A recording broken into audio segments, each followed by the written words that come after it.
Today we're going to focus on creating watercolor images within Midjourney. So let's get started. Normally when I get started with a new Midjourney idea, I look for some ideas or inspiration from the internet. So I just Googled famous watercolor paintings and came across this top 10 list. As you can see, there are some great paintings on this list, but the one that really caught my eye was this painting by Winslow Homer. So I'm going to copy this image and take it back over to Midjourney. Before we get started, here are my initial settings in Midjourney, and I'm gonna change some of these as we go along, but this is what I'm starting with. Midjourney has this great feature using the command \describe. And what it does, as you can see, is writes a prompt based on the image that you provide. So what we're gonna do is paste in that painting by Winslow Homer and see what Midjourney comes up with for the prompt that it would use to create this image. So it gives you 4 different options.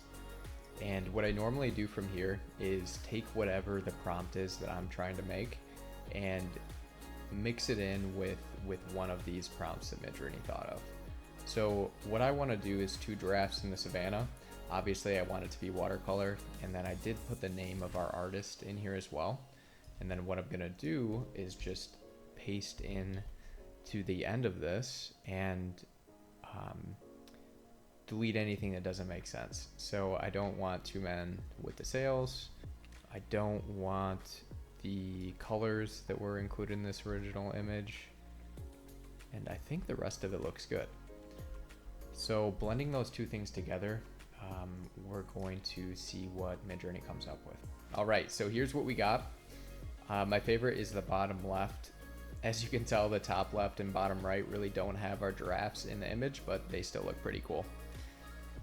From here, there are many different options on what we can do to change the feel of the image, and then we'll go into some different strategies to get completely different looking images. But the first thing that I want to do is upscale this 3rd image. With the image upscaled, we do now have the option to pan in any direction or zoom out and get more of the landscape all around. So taking a look at this image, I like how it looks, but I feel like it would look even better if we zoomed out. So we're gonna try the zoom out, just the 1.5x, and see what we get. With our new images, you can tell that the focus is a little bit less on the giraffes themselves and a little bit more on the landscape around them. So I'm happy with how these turned out. These images look great, but they're not exactly what I was looking for. And a way to change how they feel is to use the Niji settings within Midjourney. So if you do \settings, you can change the model over to Niji, and then from there we do have different styles that we can choose from as well. So the first thing that I want to do is just try our original prompt with the default style and see what it comes up with now that we have Niji enabled. So immediately you can tell that with Niji enabled, you're going from far more realism to more of a painted look. So I really like this. These are pretty amazing images, and we can completely change even how these feel by changing the style within Niji. So if we go to Expressive and then repeat the same prompt, we're going to get an even more abstract variation of these images. Like I said, these are even more abstract than before, and they turn out, in my opinion, amazing.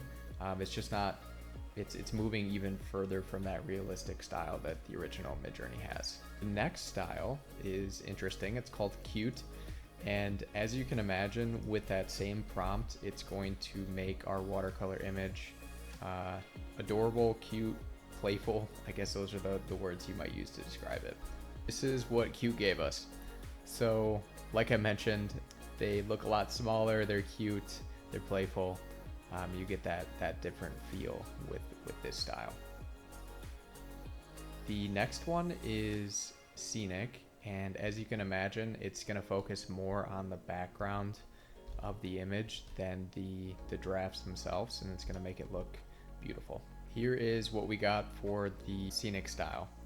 So you can see it's emphasizing the nature, the background a lot in these images, and gives us some amazing results. There is one more style within Niji, and it is the original style. So we will do one more prompt, same prompt, and you guys can let me know what you think about this original style as well. Last but not least, here is what we got with the original style. So let's sum up how to create a great watercolor image in Midjourney. Step number 1, go online, find something that catches your eye and copy the image.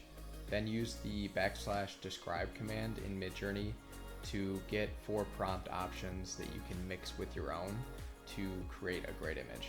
Step number 2, if you like that image, feel free to zoom, pan, or remix it to get it exactly how you want it.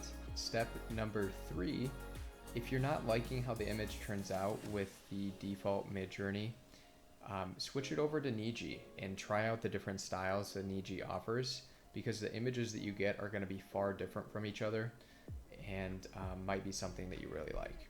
Lastly, I'm going to show you guys a little collage here of the drafts that we created in each of the different Midjourney and Niji styles so that you can figure out which ones that you like the best. Thank you all for watching. Hope you have a wonderful day.